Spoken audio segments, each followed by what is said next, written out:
பெண்ணின் பிரத்யேகமான திருமணம் விவாஹா தி சென்னை சில்க்ஸ் மற்றும் பாதுகாப்போர் உரிமைகளுக்கான சங்கத்தினரை போலீசார் கைது செய்தனர். இதுகுறித்து நமது செய்தியாளர் புவியரசன் வழங்கும் கூடுதல் தகவல்களை கேட்டு பெறலாம்.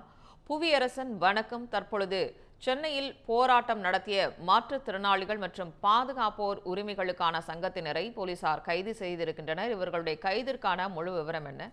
பதிவு பண்ணுங்க. வணக்கம் சங்கீதா. சென்னை காமராஜர் சாலையில் இருக்கக்கூடிய மாற்றுத்திறனாளி ஆணையர் அலுவலகத்தை முற்றுகையிட்டு போராட்டத்தில் ஈடுபட்ட 100க்கும் மேற்பட்ட மாற்றுத்திறனாளிகள் கைது செய்யப்பட்டு வருகின்றனர். தமிழ்நாடு அனைத்து வகை மாற்றுத்திறனாளிகள் மற்றும் பாதுகாப்போர் உரிமைகளுக்கான சங்கத்தினர் சார்பில் நடைபெற்ற இந்த போராட்டத்தில் அனைத்து வகை மாற்றுத்திறனாளிகளும் பங்கெடுத்துள்ளனர். இவர்களது முக்கிய கோரிக்கையான உதவித்தொகையை உயர்த்தி வழங்குவது குறித்து தமிழகம் முழுவதும் மாற்றுத்திறனாளிகள் முதல் நாளான நேற்று அவர்களது போராட்டத்தை முன்னெடுத்திருந்தனர். அதன் ஒரு பகுதியாக சென்னையில் உள்ள மாற்றுத்திறனாளி ஆணையர் அலுவலகம் அருகே நேற்று போராட்டம் நடத்தி கைது செய்யப்பட்டிருந்தனர். இந்த நிலையில் 2வது நாளாக சென்னை காமராஜர் சாலையில் இருக்கக்கூடிய மாற்றுத்திறனாளி ஆணையர் அலுவலகத்தை முற்றுகையிட்டு மாற்றுத்திறனாளிகள் இன்று போராட்டத்தில் ஈடுபட்டு வருகின்றனர்.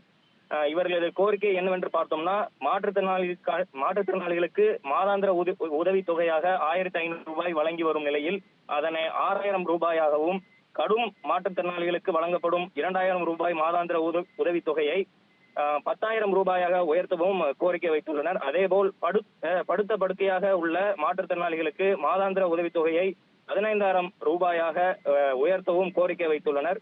இந்தியாவில் உள்ள மற்ற மாநிலங்கள், குறிப்பாக ஆந்திரா, தெலுங்கானா போன்ற நமது அண்டை மாநிலங்களில் மாற்றுத்திறனாளிகளுக்கான உதவித்தொகை அதிகமாக இருக்கும் போது தமிழகத்தில் மட்டும் அது குறைவாக வழங்கப்படுவதாக குற்றம் சாட்டியுள்ள மாற்றுத்திறனாளிகள் மற்ற மாநிலங்களில் வழங்கக்கூடியது போல் தமிழகத்திலும் வழங்க வேண்டும் என்ற கோரிக்கையை இந்த போராட்டத்தில் மூலம் முன்வைத்துள்ளனர். அதேபோல் உதவித்தொகையை பெறுவதற்காக மனு கொடுத்து காத்திருப்போர் பட்டியலில் உள்ள ஆயிரக்கணக்கான மாற்றுத்திறனாளிகளுக்கு உடனடியாக உதவித்தொகையை வழங்கிட வேண்டும் என்ற கோரிக்கையும் வைத்துள்ளனர்.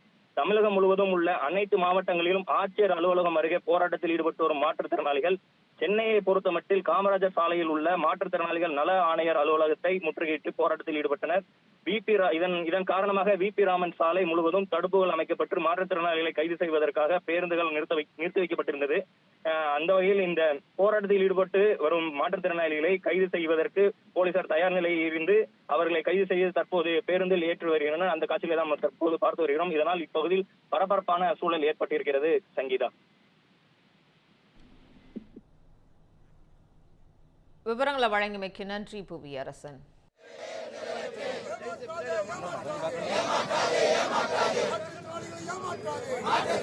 ஏமாற்றாதே